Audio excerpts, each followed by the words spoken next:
Today, I want to take you out with me on a search for something more uplifting than the constant stream of bad news. Or just simply things that would give you a break from the daily horrors, a bit of escapism. So here is the Salam Pax guide to fun things to do in Baghdad. My personal favorite forms of escapism are, in order of preference, pop music, television and dart. So I went out looking for what I can find in Baghdad these days. I quickly hit a wall with Iraqi pop music. Many music shops have been closed in Baghdad because of death threats. The environment of Islamic extremism we live in today means that music is, yes, haram. That's forbidden for you non-Muslims watching. And the selling of music has been deemed offensive to Islam. Why, I hear you ask? Let me show you one esteemed Islamic scholar's reasoning. Sheikh Ahmed Kutti in Toronto, Canada, tells us that Western music is associated with diseases of the soul. Well, that's one scholar's opinion, and it's still a controversial issue. But when I went to visit one of Iraq's most famous record shops, I found out that they were reduced to a single outlet, and they were too afraid to talk to me because of death threats. What you find on the shelves are Arab artists but very few Iraqi singers. Those who still want to record, travel abroad and find other production companies. No chance of escapism here. Pop in Baghdad is dead. On to the next thing. Television. One area of entertainment that has blossomed since the fall of Saddam is soap opera TV. We love to watch Iraqi soap operas.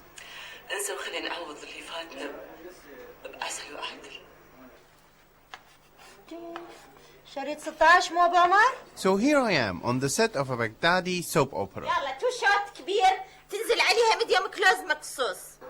With 12 new channels, there is a lot of choice. And Al Somariya, one of the new local channels, has 4 productions on the go.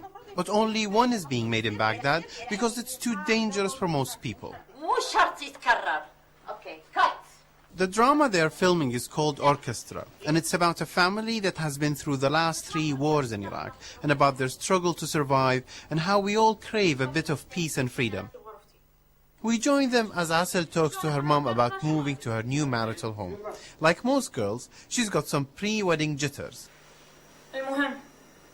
لازم تدزين وياي يا رجاء حتى ألملم وأرتب غراضي ما معقول أشتغل وحدي.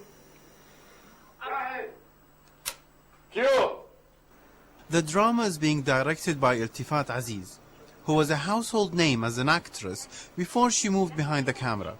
I asked her about what it was like to make a drama in post-war Baghdad. Sometimes we have to wait hours for one of the actors because of a curfew or an explosion somewhere. It's like a race with electricity to get a shot done, and if we use generators, the costs are huge.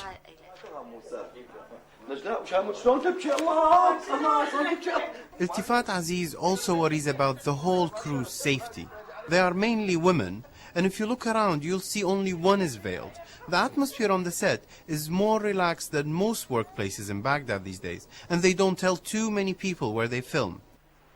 But I can show you this building because it's only a temporary location. Aziz comes into work wearing hijab and jubba to hide the fact that she actually wears trousers. And when I did the interview with her, she felt the need to wear a headscarf.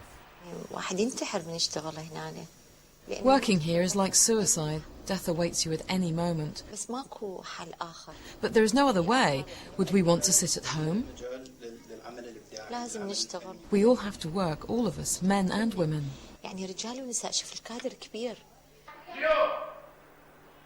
So despite all the difficulties, this crew are here for 60 days filming 30 episodes of Orchestra. And we all love to watch these soap operas. It is almost perfect escapism. But on the set itself, our violent realities are all too present. When a bomb went off nearby, they just paused for a heartbeat and then carried on. Iltifat keeps them very focused here. The show must go on.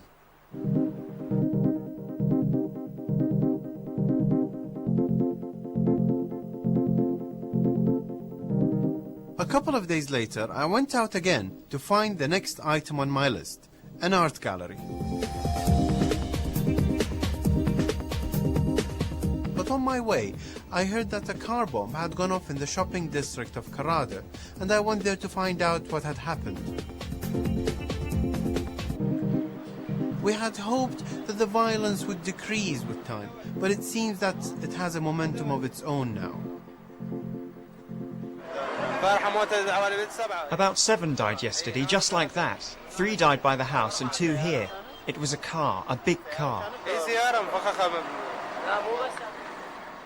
People were shocked when the car bomb went off here because this area, Karada, is a highly popular shopping district and has always been thought to be one of the safer places in Baghdad.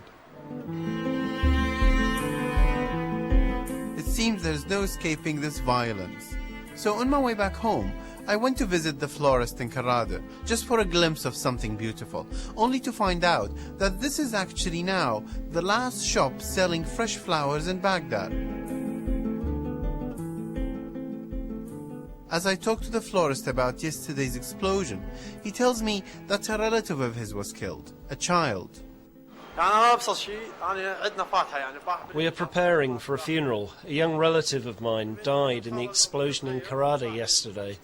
He was a kid who went out to buy cola and never came back.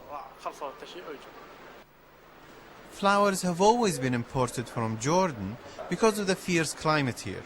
But now the roads are too dangerous, and it is not worth the trouble because people don't order as many flowers as they used to. A lot of things have changed. People used to have wedding celebrations in the evenings, going on till 3 or 4 in the morning. Now people have their weddings from around 1 in the afternoon until 2, and then go home, and they don't have as many flowers as they used to. They're afraid to get together. One of my main forms of escapism has always been to go to art galleries. Even under Saddam, we had dozens of them. So I immediately went to my favorite one, Hiwar. Only to find out that this is the last privately owned gallery in Baghdad. But the owner, Qasim Septi, doesn't feel like he can have exhibitions here, and the walls are almost empty. So come on in, and let me give you a private tour of what is left on display in Hiwar. Septi also told me about the difficulties in keeping a gallery open in Baghdad these days. Asking the Iraqi public to come to an exhibit is almost like asking them to walk through a minefield. The gallery has been open since 1994, and up to 2003, Qasim Septi has had 120 events and exhibitions in these rooms. I've stopped exhibiting work in my gallery because I can't be sure that a suicide bomber won't come in and blow himself up amongst the visitors.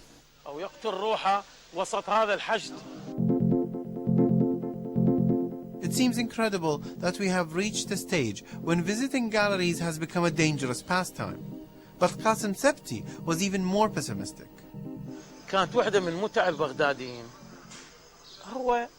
One of the simplest pleasures Iraqis used to have was to take their families and go for a walk along the river and sit in the public gardens.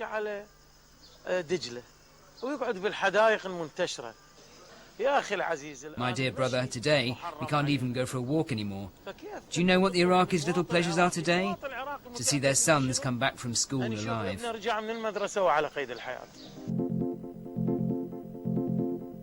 Amongst all these horrors, I am sure you will forgive me for choosing the most mindless forms of escapism. Soap operas. So I returned to the set and had another dose of orchestra. What was going on with Asa's wedding plans? ماما ايش بيك؟ ايش دبرتينا؟ ادري نزلت المخزن تدور على الجنطة ما لقيت ايش اسوي؟ اي هذا مو شغلك ماما، انتي باكر زواجك، لا تروحين تسوين شيء وتتعورين، بعدين شلون؟ ادري يا ماما. Batul Aziz, like the director of this drama, is one of a small numbers of actors who have chosen to stay and work in Baghdad and face the daily violence. واحدة من الحوادث اللي صارتنا أثناء عملنا يعني سيارة مفخخة صارت. There was an incident during filming this week. A car bomb very close to where we were shooting. You see death with your own eyes. You see the victims, and still a couple of days later, you go back to work. I think we've developed a strange ability, a toughness. And as they say, the blow that doesn't kill you makes you stronger. الضربة اللي ما تنهيك فهي تقويك. زيارة. I would like to say that I agree with actress Batul Aziz, but I feel my optimism went out of the window last year. I miss all the things we used to take for granted, and finding so many last ones left, like the record shop, the florist, the gallery, wasn't the uplifting news I was looking for. I don't know how we're going to get our lives back on track in Iraq. But while it's like this, at least we have this fantasy world that Irtifat Aziz is creating for us.